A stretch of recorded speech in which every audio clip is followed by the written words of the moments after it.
사실 우리가 예배하는 날은 하나님께서 우리를 창조하신 기념일이기 때문에 예배하라 그렇게 말씀을 하셨는데, 사실은 그 사실을 기억하고 예배하는 사람들이 세상에 얼마나 많은지 모르겠습니다. 제가 오늘은 여러분들께 십자가의 미련함에 대해서 좀 말씀을 좀 드리려고 합니다. 여러분, 성경에 십자가의 미련함에 대해서 말씀하신 적이 있죠? 그렇죠? 고린도전서 1장에 있는 말씀입니다. 참 이 세상을 창조하신 조물주이신 예수님께서 왜 이 세상에 오셔서 환영받지도 못하시고 고생만 하시다가 십자가에 돌아가셨는지 모르겠습니다. 우리가 너무나 자명한 사실이지만 가끔 한번 생각해 보면 참 이상하기 짝이 없습니다. 왜 그렇게 미련한 일을 하셨을까? 그렇게 말해도 될까요? 왜냐하면 이것은 제 말이 아니고 사도 바울이 성경에 이렇게 표현했기 때문에 아마 우리가 그렇게 표현해도 괜찮을 것 같습니다. 왜 그렇게 미련한 일을 하셨을까? 참 생각을 해보면 십자가는 정말 미련한 일입니다. 만일 죄 없는 피가 흘려져야 죄를 속할 수가 있는 것이라면 좀 더 쉽고 간단하게 죽으실 수 있었을 텐데, 왜 하필이면 이 세상까지 구태여 내려오셔서 십자가에 달려 돌아가셨을까요? 참 정말 이상한 일이고 우리가 정말 미련한 일이라고 말할 수밖에 없습니다. 우리 다 같이 고린도전서 1장 18절부터 25절까지 한번 펴서 같이 읽어보도록 하십시다. 우리 고린도전서 1장 18절부터입니다. 제가 읽습니다. 십자가의 도가 멸망하는 자들에게는 미련한 것이요 구원을 얻는 우리에게는 하나님의 능력이라. 기록된 바 내가 지혜 있는 자들의 지혜를 멸하고 총명한 자들의 총명을 패하리라 하였으니 지혜 있는 자가 어디 있느뇨? 선비가 어디 있느뇨? 이 세대의 변사가 어디 있느뇨? 하나님께서 이 세상의 지혜를 미련케 하신 것이 아니뇨? 하나님의 지혜에 있어서는 이 세상이 자기 지혜로 하나님을 알지 못하는 고로 하나님께서 전도에 미련한 것으로 믿는 자들을 구원하시기를 기뻐하셨도다. 유대인은 표적을 구하고 헬라인은 지혜를 찾으나 우리는 십자가에 못 박힌 그리스도를 전하니 유대인에게는 거리끼는 것이요 이방인에게는 미련한 것이로되 오직 부르심을 입은 자들에게는 유대인이나 헬라인이나 그리스도는 하나님의 능력이요 하나님의 지혜니라. 하나님의 미련한 것이 사람보다 지혜 있고 하나님의 약한 것이 사람보다 강하니라. 참 놀라운 말씀입니다. 여러분, 우리가 흔히 아는 말씀이지만 이 말씀을 가만히 명상하면 정말 힘 있는 말씀이고 얼마나 충만한 계시가 이 속에 들어있는지 모르겠습니다. 사실은 예수님께서 이 알곡과 가라지를 갈라내시는데 십자가로 갈라내신다고요. 구원 얻을 자와 멸망 받을 자를 주님께서 골라내시는데 십자가를 높이 드세요. 광야에서 구리뱀을 높이 들었을 때 불뱀에 물린 사람들 가운데서 구원 얻을 자와 그냥 죽을 자들이 이 십자가를 상징하는 이 구리뱀을 높이 들었을 때, 장대 높이 들었을 때, 그때 정확하게 두 무리가 갈라집니다. 하나님께서 우리 인간들을 구원하시기 위해서 사람들이 볼 때 아주 미련한 것 같은 전도의 방법, 십자가로 그 일을 행하시었습니다. 여러분, 십자가는 유대인들에게는 거리끼는 것이요 이방인들에게는 미련한 것이라 그렇게 이제 표현을 했습니다. 유대인들의 기대에는 너무나 어긋나는 방법이었죠. 왜 그렇습니까? 유대인들은 자기들을 영광의 나라로 회복시켜줄 메시아를 기대했기 때문에 십자가에 돌아가시는 메시아, 그건 참 수치스러운 메시아였습니다. 그러니까 그들이 거리껴서 그것은 그 장애물을 건너가서 그것을 받아들일 수가 없었습니다. 그들은 자기들의 기호에 맞추어서 성경을 해석했기 때문에 십자가에 달려 돌아가시는 자는 메시아가 될 수가 없었습니다. 그렇지 않습니까? 또한 이방인들, 즉 헬라인들에게는 그것이 미련한 것이었다. 이렇게 성경은 이제 말합니다. 하나님이 그렇게 하실 수가 없다는 것이죠. 왜요? 하나님과 인간은 너무나 다르기 때문에 하나님께서 인간이 되어서 이 땅에 오실 수가 없다. 그것이 헬라인들의 신에 대한, 하나님께 대한 이해였습니다. 그러니까 십자가는 있을 수 없는 일입니다. 또 하나님께서 인간과 너무 다르신데 하나님께서 인간에게 오셔서 우리 인간같이 되어셔서 사신 다음에 또 죽으셨다. 어떻게 신이 죽을 수 있는가? 인간의 지혜를 가지고는 이해할 수 없는 일이었습니다. 그래서 그것은 거리끼는 일이었고 또한 미련한 일이었다. 그렇게 사도 바울은 설명합니다. 그 당시 그 사람들에겐 그런 형편이었으니까. 또 한 가지 이 말씀 가운데 이제 사도 바울이 설명하는 것은 뭐냐면 십자가의 도는 멸망당하는 자들에게는 미련한 것이지만 구원 얻는 자들에게는 하나님의 무엇이라고요? 능력이라고 말했습니다. 왜 그럴까요? 왜? 그는 설명합니다. 인간들이 자기 지혜를 통해서는 하나님을 알 수가 없으므로 전도의 미련한 방법을 통해서 믿는 자들을 구원하시려고 계획하셨다. 그렇게 좀 설명하고 있는 것입니다. 한번 조금 더 좀 풀어서 좀 말해보십시다. 멸망당하는 자들에게는, 이제 구원받지 못하고 멸망당하는 자들에게는 십자가가 수치스러운 길이요, 자기 희생과 봉사의 길이기 때문에. 그렇지 않습니까? 십자가는 자기가 죽는 길 아닙니까? 또 수치스러운 길입니다. 남들이 보는 앞에서 십자가를 지고 걸어가야 합니다. 그건 수치스러운 길입니다.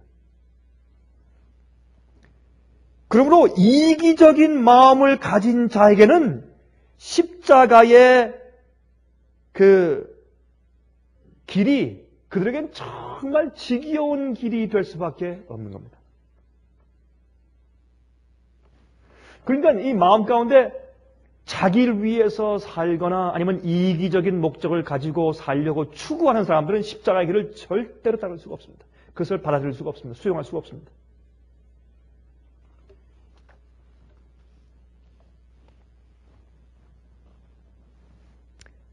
하지만 구원 얻는 사람들에게 있어서는 십자가는 자기 자신의 죄와 이기심에서 해방되는 길입니다.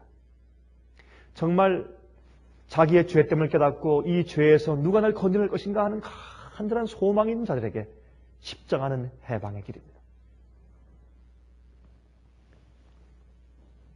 또 자기의 죄를 인정하고 굴복하는 길입니다. 내 죄를 위해서 하나님께서 대신 내 죄값을 치르셨구나. 그것은 자기 영적인 간절한 자기의 목마름과 영적인 굶주림을 가지고 순전한 마음으로 찾는 자들에게만 이해되는 복음입니다. 십자가를 보고서 내 죄값이 치루어졌구나 라고 느낄 수 있는 사람은 자기 마음 가운데 자기의 영적인 간절한 목마름과 배고픔이 있는 사람 아닙니까?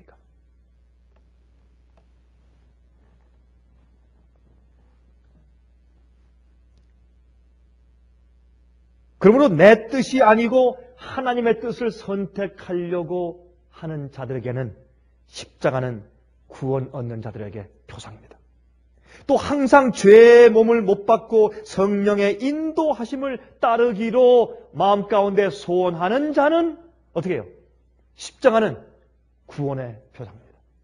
그러므로 십자가를 높이 들면 누가 진실된 마음을 가지고 하나님을 추구하는지 아니면 그저 인간적인 소욕을 가지고 구원만 얻으려고 하는 것인지, 누가 육체적인 사람이고 누가 영적인 사람인지 그 판가름이 정확하게 길을 쫙 내는 것입니다. 그것이 십자가의 도입니다. 그래서 십자가는 멸망당하는 자들에게는 미련한 것이고 구원받는 자들에게 하나님의 능력이라고 성경은 설명하고 있는 것입니다. 십자가는 마음문을 열고 하나님을 쳐다보는 자들에게만 이해되는 영적인 일입니다. 십자가는. 그래서 이제 그 육신에 속한 자들에게는 전혀 이해가 안 되는 일이죠. 전혀 이해가 안 됩니다. 자기의 영적인 필요를 느끼고 하늘을 바라보는 자들에게만 보이는 그 영적인 통로가 십자가이기 때문입니다. 그래서 십자가는 영적인 자와 육체적인 자를 구분합니다. 영적인 사람은 자기가 죄에서 해방되기를 사모하고 그것이 참된 목마름으로 계속 마음 가운데서 나옵니다. 그러니까 십자가를 볼 때 저기에 구원의 길이 있구나. 저기에 사는 길이 있구나. 저기 영생이 있구나. 그래서 금방 알게 됩니다. 그래서 영적인 채널을 가지고 있는 사람들을 금방 알아볼 수 있도록 주시는 표상이 십자가예요. 그러니까 그 영적인 통로를 가지고 있는 사람만 금방 그 길로 올 수 있습니다. 근데 그렇지 않은 사람들에게는 그건 참 우스꽝스러운 길이고 이해도 안 되고 그렇습니다.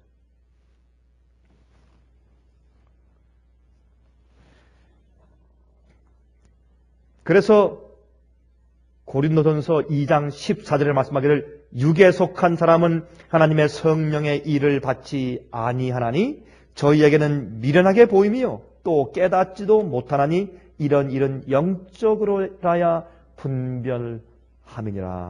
그렇게 말씀을 했습니다.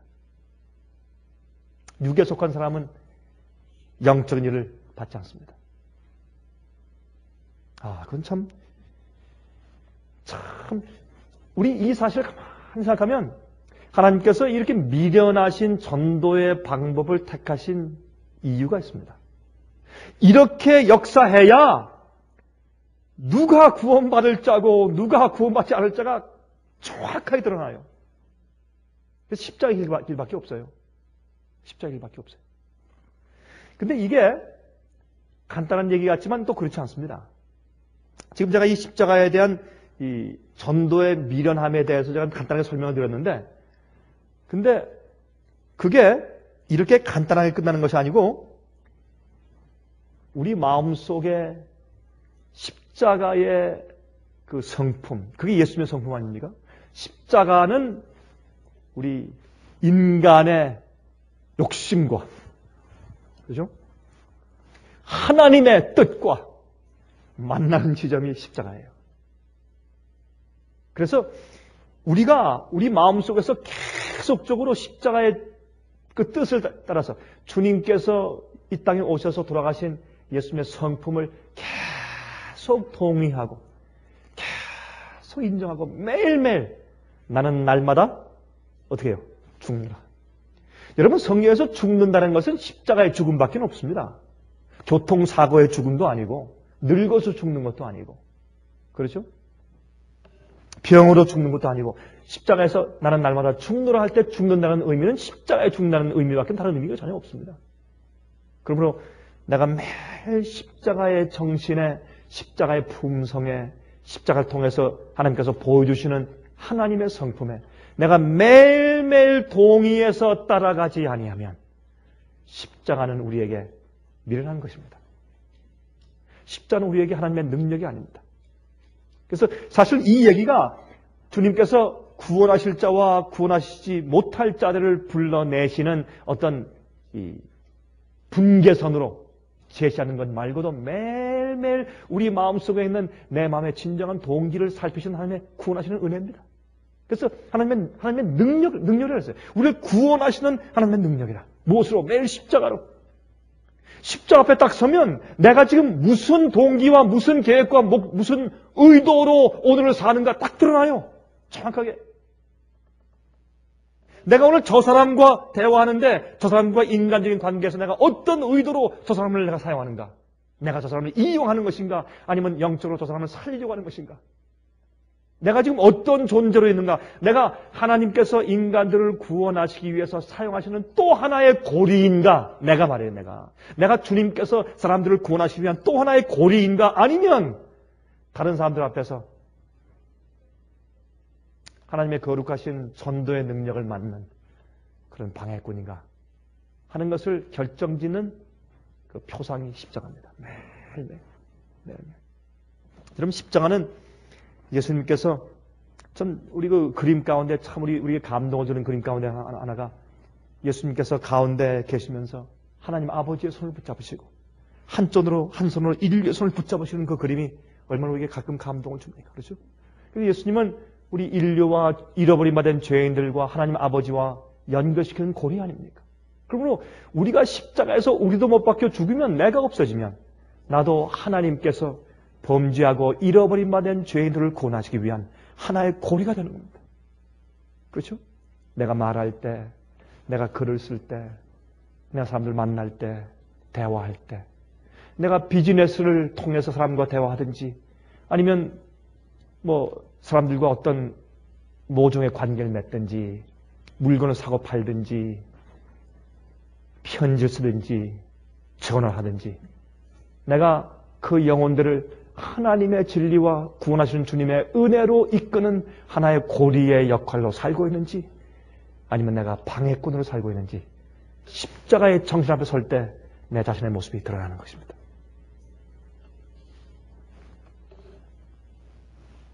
그래서 사도 바울은 하나님께서 전도에 미련한 것으로 인간을 구원하신다고 했습니다. 제가 며칠 전에 월마트에서 저희 집에 있는 차 한 대에 이제 앞바퀴 2개를 다 달았기 때문에 이제 그것을 갈아주는데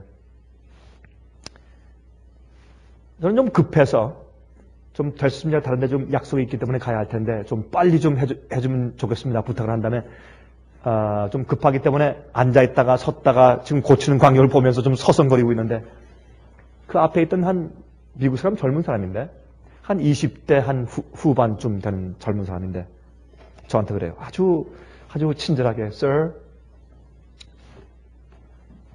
당신의 그 하시는 occupation이 뭡니까? 무슨 일 하시는 분입니까? 그렇게 저를 물어요. 그래서 제가 나는 사실 목사인데 사실은 우리가 우리 기독교 월간지 매거진을 우리가 프린트하고 또 비디오도 만들고 우리가 방송도 하고 우리가 또 테이프도 만들고 우리가 웹사이트 운영하고 하는 우리가 하는 일을 잠깐 좀 소개하면서 이제 우리가 이런 일을 합니다. 그랬더니 금방 하는 얘기가 이 청년이 저도 가서 좀 도울 수 있겠습니까? 금방 저한테 그래요. 그래서 하도 신기해서 무슨 의도적인 말을 하십니까? 물었더니 하는 얘기가 저는 항상 사람들 만나면서 제가 만나서 그 사람이 무슨 일을 합니까? 물어본 다음에 그 사람 이제 이제 질문을 통해서 그 사람이 주님을 믿는지 안 믿는지를 먼저 알아보고 하나님을 모르면 제일 먼저 그 사람에게 하나님을 소개하기 위해서 말을 하고 만약 주님을 믿는다면 그 사람과 내가 이제 형제가 되었는데 아니면 자매와 형제가 되었는데 내가 그를 위해서 무엇을 도와줄 수 있을까? 난 그걸 위해서 합니다. 그래요, 그 청년이. 그래서 깊은 감동을 받았어요. 자기는 지금 간호원이 되기 위해서 지금 병원에서 훈련받고 있는 사람인데 남자 간호원 되기 위해서 자기는 그저 살기 위해서 그거 일하는 것이고 자기의 생애 목적은 사람들에게 예수를 소개하고 예수를 아는 사람이면 내가 그 사람에게 영적으로 더 풍성하게 되기 위해서 내가 무엇을 해줄 수 있을까? 그것이 자기 생애의 목적이래요. 참 제가 제 마음껏 그랬어요. 당신은 나보다 낫다. 얼마나 훌륭해요. 저는 제 딸의 자동차에 지금 바퀴 바꾸려고 지금 정신을 그거 먹고 있는데 이 청년은 자기 주위에 있는 사람들을 어떻게 구원할까? 내가 어떻게 도와줄 수 있는가? 지금 컨센트레이션 하면서 목사인 저에게 물어요. 당신의 직업이 무엇입니까? 여러분 십자가의 정신은 그런 것 같아요. 우리가 그런 식으로 살면 그렇게 살면 우리가 어떻게 해서든지 하나님과 인간을 연결시켜주는 고리가 되기 위해서 헌신하고 기도하고 살면 우리 생애가 달라질 거예요, 여러분. 그냥 이렇게 살지 않을 거예요. 여러분 생각하기를 나는 뭔가 좀 큰 일을 해야 된다. 남이 볼 수 있는 어떤 일을 내가 해야 된다고 하는 강박관념이 생길지 모르지만 여러분들이 그것이 아닙니다. 우리가 십자가의 하나의 이 고리로 예수님께서 십자가는 하나님 아버지와 인류를 묶으시기 위해서 나무 위에 돌아가신 것이에요. 하나의 인류와 하나님의 손을 붙잡는 가운데 고리 아닙니까? 그 고리가 되기로 내가 헌신하고 살면 내 앞에 영혼들이 보여요. 영혼들이 보여요, 여러분. 그건 분명히 보이게 됐어요. 영혼들이 보이게 됐어요. 여러분, 제가 오늘 가지고 오는 것을 제가 제 책상 위에 놔둔 것도 깜빡 잊어버리고 안 가져왔어요. 2004년도 10월호, 작년 10월호 타임 매거진의 한 기사를 보면 그 앞에 한 사람의 얼굴이 있고 그 위에 이 앞이마에 유전인자의 그림을 그려놓고 그 제목이 뭐냐면 The God Gene, 신의 유전인자, 그런 제목으로 이제 특별호가 나왔어요. 제가 참 흥미있게 읽었어요. 이게 무슨 말인가? 거기에는 어떤 과학자들이 이렇게 말을 해요. 우리의 뇌의 기능 속에 하나님을 찾아가려고 애쓰는 DNA 유전인자가 있대요. 우리의 유전자 속에 하나님을 찾아가기 위해서 갈구하는 그런 경향을 가진 유전인자가 우리의 두뇌 가운데 있다는 것입니다. 참 이상하죠? 여러분, 그래서 로마서 1장 19절에 말씀하기를 이는 하나님을 알 만한 것이 저희 속에 보임이라 하나님께서 이를 저에게 보이셨느니라 그랬어요. 우리 마음 가운데 하나님을 찾아가고 우리의 구원을 찾아가고 우리 죄의 문제를 해결하고 싶은 그런 간절한 욕구를 가지고 있는 경향이 있는 유전인자가 우리의 뇌 속에 있다고 말이에요. 영어로 했어요. Whether you believe it or not, some science says yes. 어떤 과학자들은 우리가 믿든지 안 믿든지 그렇게 하나님을 추구하는 유전인자가 우리 속에 있다는 겁니다. 이건 신비한 것이에요. 이해가 안 돼요. 근데 그런 마음을 가지고 그런 통로를 열고 있는 자들에게 주님께서 구원하시는 전도의 방법이 무엇인가? 십자가란 말이에요. 그걸 지금 사도 바울이 우리에게 설명해 주시고 있는 것입니다. 우리의 인체 속에 유전인자 속에 하나님을 찾도록 강구하는 유전인자가 있다는 것입니다. 참. 그래서 마음이 깨끗한 자만 하나님을 볼 수가 있어요.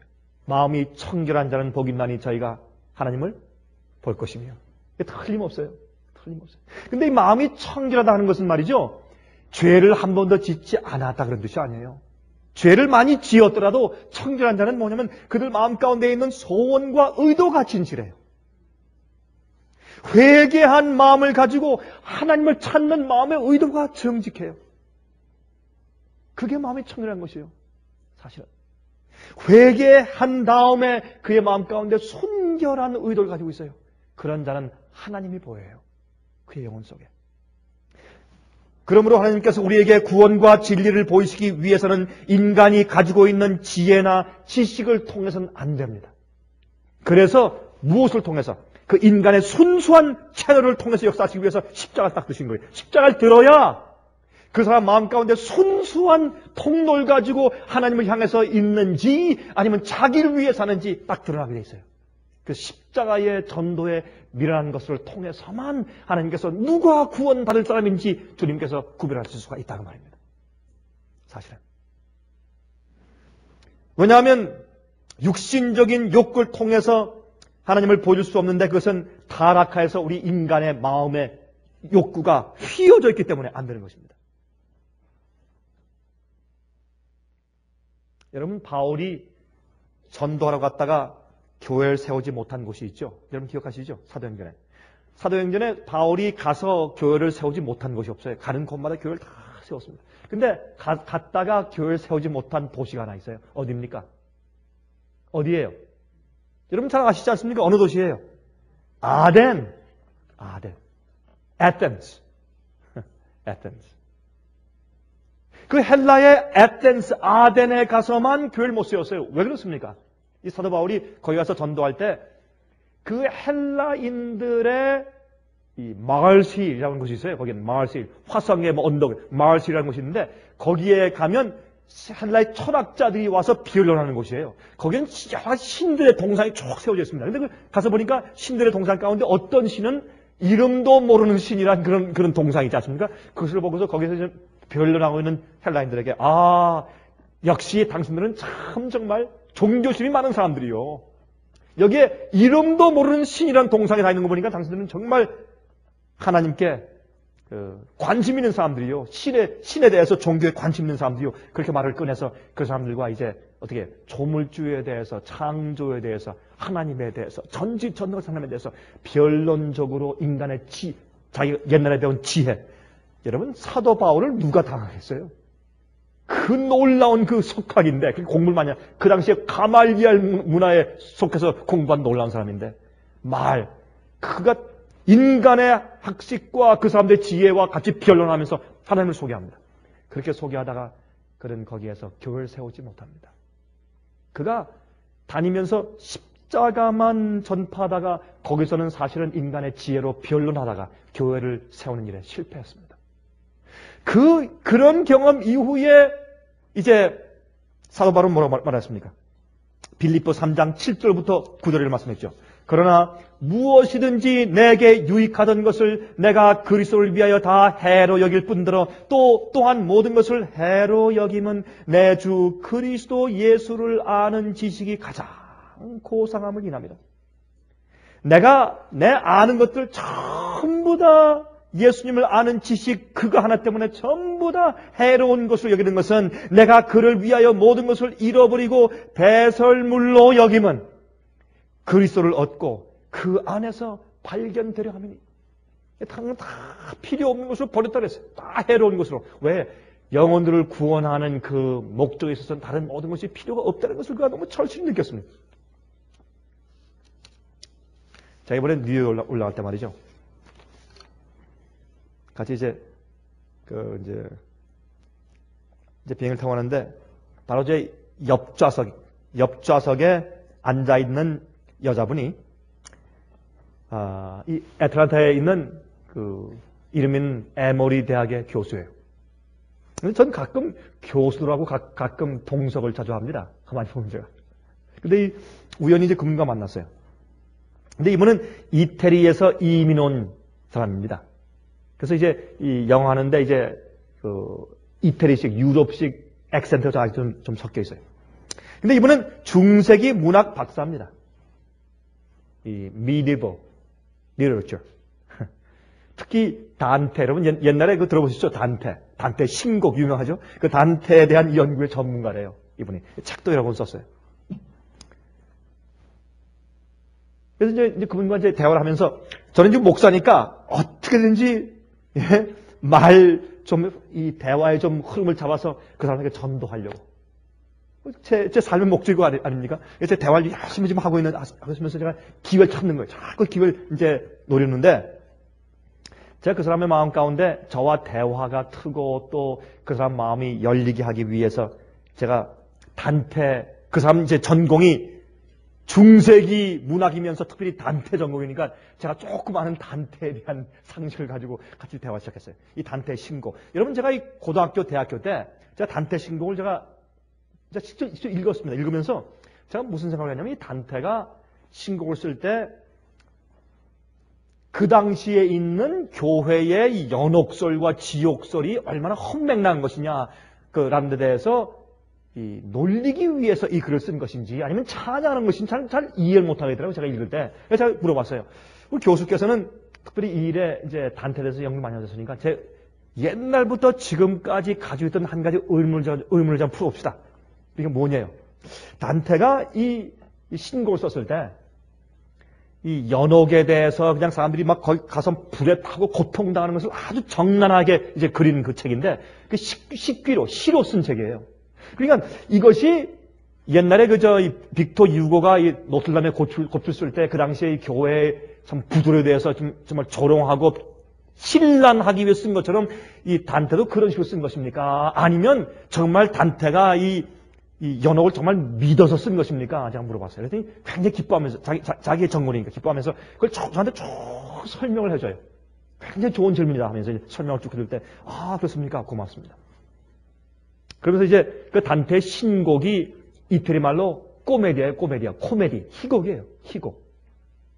그래서 제가 이제 그런 대화를 쭉 하면서 자 이제 거기서부터 제가 이제 질문을 받아가지고 그 은유에 대한 묘사에 대해서 대화하면서 자, 우리 생각해 봅시다는데 정말 이제 그 사람 얘기는 아니라는 거예요. 단테가 정말 연옥이 있다는 것을 믿었다는 거예요. 그래서 그가 말하는 것은 연옥에 대한 진실된 묘사라는 겁니다. 그래서 제가 그 말을 받아서 자, 그러면 우리 연옥에 대해서 좀 생각 좀 해보십시다.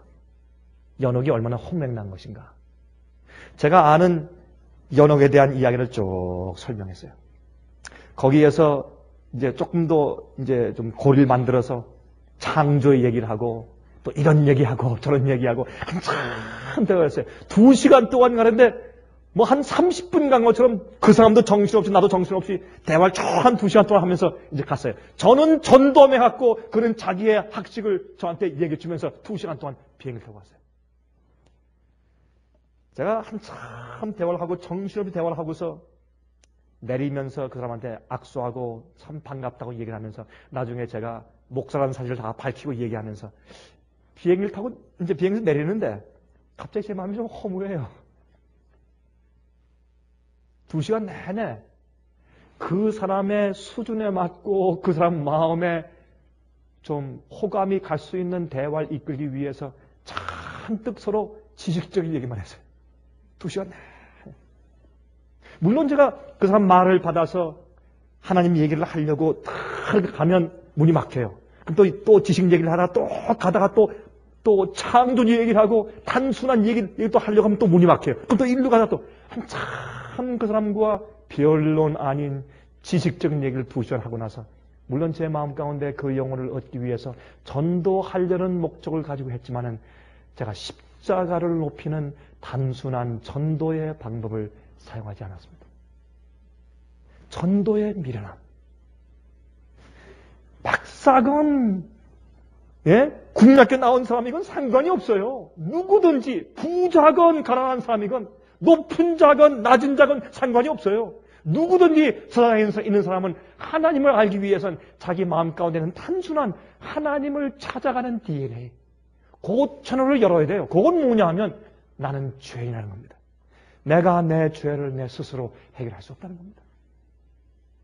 내가 계속 붙잡혀 있는 죄의 노예 때문에 나도 불행하고 내 주위에 있는 사람이 불행하다는 겁니다. 슬프다는 겁니다. 내겐 희망이 없다는 겁니다. 나는 멸망으로 가고 있다는 겁니다. 그것 때문에 하나님을 찾는 남이 모르지만 자기 마음속에서 올라오는 그 절규 말이죠. 그 영적인 목마름, 그 굶주림, 그게 누구나 다 있어요.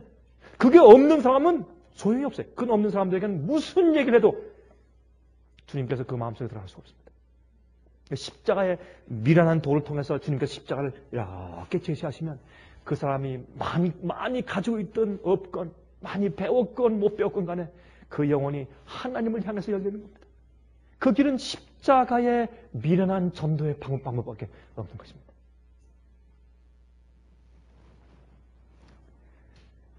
제가 가만히 보니까 말이에요.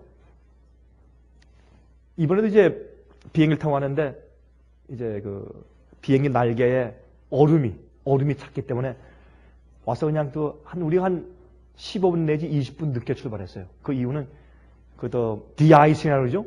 비행기를 어디 이제 끌고 가면 그 위에서 이제 올라가서 그냥 막 화약품을 막 물 뿜듯이 막 뿌려가지고 그 얼음을 제거해요. 얼음을 제거해서 갈 수 있습니다. 왜냐면 얼음이 붙어 있으면 이 날개가 내려오고 이렇게 이게 작동이 안 되니까. 그래서 사람이 그렇게 돈을 많이 들여서 말이죠. 멋지고 기가 막힌 기계를 만들어서 그 육중한 기계가 공중에 뜰 수 있도록 만들었음에도 불구하고 하나님께서 창조하신 자연계 조그만 얼음, 그 아무것도 아닌 자연에 비해서도 아무것도 아니죠. 조그만 얼음이 살짝 얼면 그 육중한 기계가 못 떠요. 그래서 얼음을 제거해야 된다고 얘기해요.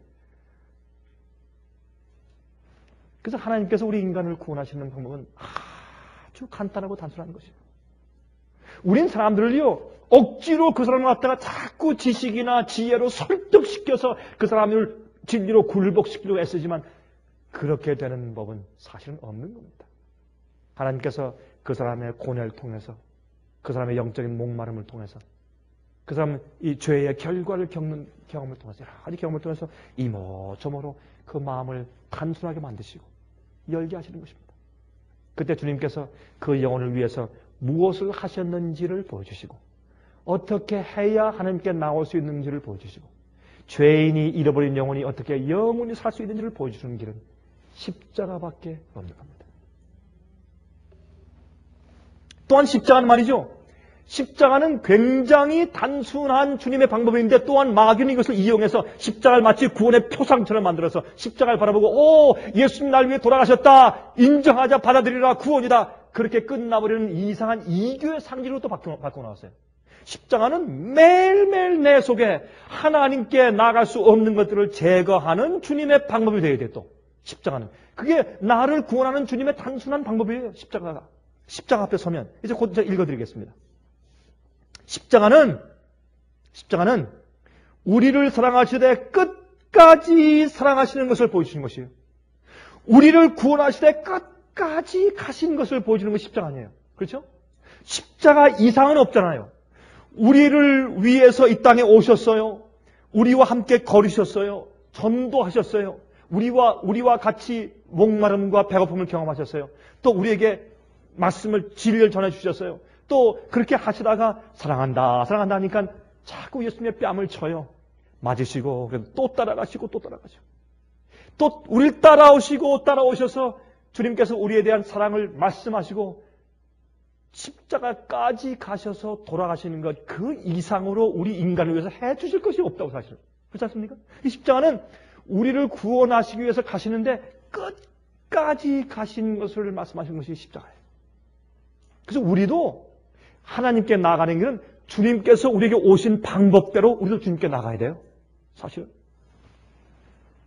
여러분 그런 그 시기가 있었죠. 우리 사랑합니들 월간지에 예전에 한번 우리 거기에 이제 기록이 됐었는데 제가 그 영어 시를 제가 이제 번역한 것이었는데 그건 참 가끔 제가 생각할수록 마음 가운데 감동이 되는 이제 그런 시죠. 여러분 기억하실지 모르지만은 저기 눈앞에 보이는 신기를 향해서 참 멋진 목표 향해서 막 달려가는 사람, 그죠? 달려가는데 그 뒤에 하나님께서 쫓아오시면서 어떻게 해요? 약품을 넣으시고 또 먹을 것을 넣어주시고 그런 이제 그 니꾸샤크 같은 그런 이제 뒤에 백을 짊어매시고 우리를 자꾸 따라오세요. 그래서 그 사람이 나그네가 뭐라고 합니까? 하나님, 당신 필요 없다고요. 나한테 더 자세한 지도가 있으니까 내가 널 도와줄까? 그것도 필요 없습니다. 나한테 정확한 지도가 있고 지금 저 앞에 보입니다. 저 눈앞에 보니까 하나님 필요 없으니까 따라오지 마세요. 계속 가서 주님께서 또 오시고 하나님 필요 없습니다. 가십시오. 주님께서 할 수 없이 그 사람이 원치 않으니까 이제 보이지 않고 하나님께서 없어지셨습니다. 그래서 이 영혼은 잘됐다 하고 이제 이 나그네가 앞을 향해서 열심히 달려가다 보니까 그 앞에 보이던 그 모습이 신기루 아닙니까? 사막에. 그래서 그가 쓰러집니다. 날은 추워지고 깜깜해지고 절망 가운데 그가 이제 쓰러져 있는데 그때 뒤에 또 인기적이 들립니다. 뒤를 돌아보니까 하나님께서 역시 먹을 것과 지도와 또한 발을 약을 둔 그런 백을 짊어지시고 하나님이 그 뒤에 서 계셨다 하는 시입니다. 참 그 내용은 사실 우리 얘기거든요. 이게 우리 얘기거든요. 그리고 십자가는 또한 우리가 걸어가야 할 방향의 가름길입니다. 나를 위해 살 것인가? 아니면 하나님을 위해 살 것인가? 그래서 하나님께서 십자가의 도를 딱 보여주시면 제일 처음에 믿을 짠지 안 믿을 짠지 처음에 이 선이 분명히 딱 갈라지고 그 다음에 따라오는데 정말 하나님을 믿는 자인지 아니면 자기를 믿는 자인지가 딱 갈라져요. 매일매일. 이 십자가는 주님의 백성과 알곡과 가라지를 갈라내는 가는 길이에요. 우리는 항상 매일 아침 일어나서 십자가 앞에서 이 갈림길에 서 있는 것입니다. 크로스로드. 한번 들어보세요. 자, 끝으로 제가 좀 이 말씀을 좀 읽겠습니다. 이게 오늘 제가 말씀드리는 제 말씀의 결론이 되겠습니다. 한번 들어보세요. 저는 이 말씀을 읽으면서 참 제 가슴 속에서 정말 그렇다. 내가 매일매일 예수의 십자가 밑에서 내가 심판받는구나. 이런 사람들이 예수님의 십자가는 말이죠. 우리 구원하시는 피의 보혈로만 이해해요. 그러나 십자가의 그 밝은 빛, 십자가는 하나님께서 우리에게 보이시는 하나님의 거룩한 성품의 완전한 계시의 십자가는 또한 십자가는 하나님이 어떠한 분이시다라는 것을 보여주는 것이에요. 또 십자가는 우리 자신의 모습을 비춰주는 거울이에요. 여러분, 십자가는 심판이에요. 많은 사람들이 그것을 이해하지 못해요. 십자가는 우리를 구원하는 주님의 사랑으로만 이해해요. 아니에요. 십자가는 너무나 거룩한 주님의 희생의 성품을 말하는 것이기 때문에 십자가 앞에서 내 속에 있는 죄된 이기적이고 교만한 마음 매일매일 심판받는 것이에요. 십자가의 성품에 어울리지 않는 것들을 우리가 가지고 있으면 우리 멸망당해요. 그게 십자가의 길이에요. 단순한 길이에요. 한번 들어보세요. 시대소망 416페이지입니다. 예수께서는 당신의 희생의 생애가 제자들이 따라야 할 생애의 모본이 됨을 그들에게 설명하셨다. 근처에서 서성거리고 있던 사람들을 제자들과 함께 가까이 부르시고 예수께서는 아무든지 나를 따라오려거든 자기를 부인하고 자기 십자가를 지고 나를 쫓을 것이니라고 말씀하셨다. 십자가는 로마의 세력을 연상시켰다. 십자가는 가장 잔인하고 굴욕적인 형태의 사형 집행 기구였다. 가장 저열한 죄수는 사형 장소까지 십자가를 지고 가도록 되어 있었다. 그리고 종종 죄수들의 어깨에 십자가를 메우고자 할 때에는 굴복당할 때까지 광포하게 항거하다가 마침내 그 고문의 기구가 그들에게 메워지곤 했다. 그런데 예수께서 당신을 따르는 자들에게 십자가를 지고 자기를 따라오라고 명령하신 것이다. 제자들에게 있어서 그 말씀은 비록 희미하게 밖에는 이해되지 않았지만 가장 치욕적인 수욕, 곧 그리스도를 위하여 죽기까지 그들이 복종해야 할 것을 지적하신 것이었다. 이 말씀보다 더 완전한 자포기를 묘사한 말씀은 있을 수가 없었다. 그러나 예수께서는 이 모든 것을 그들을 위하여 받으셨다. 예수께서는 우리가 잃어버린 바 된 동안에는 하늘을 계실 만한 곳으로 여기지 아니하셨다. 여러분 이 말의 뜻을 이해하세요? 예수님께서는 여러분과 제가 죄 가운데 잃어버린 바 된 동안에는 우리가 잃어버린 처지에 있는 그 동안에는 예수님께서 하늘에 계시는 것이 편치 않는 것입니다. 하늘이 계실 만한 곳으로 여겨지지 않은 것입니다. 그래서 예수께서 이 땅에 오신 것입니다. 그는 비난과 모욕의 생애를 그리고 치욕의 죽음을 받으시기 위하여 하늘 궁정을 떠나셨다.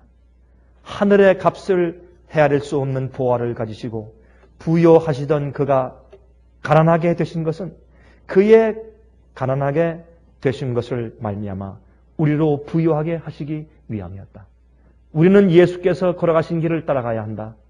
그리스도께서 위하여 돌아가신 사람들을 사랑하는 것은 곧 자기를 십자가에 못 박는 것을 의미한다. 예수님께서 위하여 돌아가신 사람들을 사랑하는 것은 곧 자기를 십자가에 못 박는 것을 의미한다. 내가 십자가에 못 박히지 아니하면 남들이 날 통해서 하나님을 볼 수 없는 것입니다. 하나님께서 우리를 통해서 다른 사람들과 연결 지어줄 수가 없는 것입니다. 하나님의 자녀가 된 자는 자신을 세상을 구하기 위하여 내려진 사슬의 한 고리로서 잃은 자를 찾아 구원하기 위하여 그리스도와 함께 행군하면서 자비의 경륜에 그리스도와 하나가 된 자로 여길 것이다. 우리가 사는 모든 이유가 다른 영혼을 구원하기 위한 또 하나의 고리가 되기 위해서 산단 말입니다. 그리스도인은 자신을 하나님께 바쳤다는 것, 그리고 품성으로 세상에 그리스도를 나타내야 한다는 것을 항상 인식해야 한다. 그리스도의 생애 가운데 나타난 자기 희생, 동정, 사랑이 하나님의 일꾼의 생애에서 재현되어야만 한다. 그래서 십자가는 멸망당하는 자들에게는 미련한 것이고 구원 얻는 자들에게는 하나님의 지혜입니다. 여러분 제발 우리가 예수를 믿는 것으로 그치는 것이 아닙니다. 우리가 다른 영혼들을 구원하기 위해서 하나님께서 이 땅에 사용하시는 하나의 고리로 살게 되기를 간절히 기도합니다.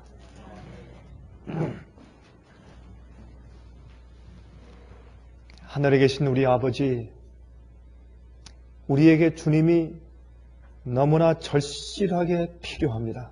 그 이유는 우리가 우리 죄를 우리 스스로 어떻게 감당할 수 없기 때문에 그러합니다. 우리가 죄를 우리 스스로 처리할 수 없고 또한 주관할 수 없기 때문에 우리가 주님이 필요합니다. 그리고 우리 마음 가운데 이기적인 마음, 우리 자신만을 위해 살고자 하는 욕구를 우리 스스로 없앨 수가 없습니다. 주님의 십자가를 바라보고 함께 못 박히는 길 이외에는 우리 자신이 죽는 길이 없기 때문에 우리가 주님이 필요합니다. 하늘에 계신 아버지시 우리가 주님이 또 필요한 이유가 우리 마음속에 교만한 마음을 우리 스스로 어떻게 처리할 수가 없기 때문에 그렇습니다. 주님이시여 참으로 하나님의 우리를 위해서 모든 것을 희생하신 그 참 겸비하시고 온유하신 길을 우리가 따라갈 힘이 우리 속에 없기 때문에 그렇습니다. 주님이시 우리가 주님과 함께 십자가에 못 박혀서 교만한 우리가 죽고 참 하나님의 성품을 담는 길 이외에는 우리가 영생 얻을 길이 없기 때문에 우리는 주님이 필요합니다. 주님이시여 저희를 도와주셔서 우리가 더 이상 우리 자신을 위해 살지 않게 하시고 우리가 하나님을 믿는다고 하지만은 우리 마음속 깊이 도사리고 있는 우리의 의도와 계획들이 얼마나 인간적이고 세속적인지 알게 해주시고 정말 십자가의 미련한 방법을 통해서 우리에게 다가오시는 예수님을 바라보고 알 수 있게 해주시옵소서. 주여 우리 마음을 깨끗게 하시되 하나님 마음을 닮은 마음을 갖도록 도와주시옵소서. 주님의 마음을 닮은 자들만 영원히 하늘에 살게 하실 때 우리가 세상 죄에서 벗어나고 해방된 자들이기에 그 무리 가운데 하나가 되어서 영원히 아버지의 얼굴 대하며 살 수 있게 해주시옵소서. 주님이시여 우리 마음을 정결케 해주시기를 살아계신 예수 그리스도의 거룩하신 이름을 의지하여서 간절히 기도합니다. 아멘.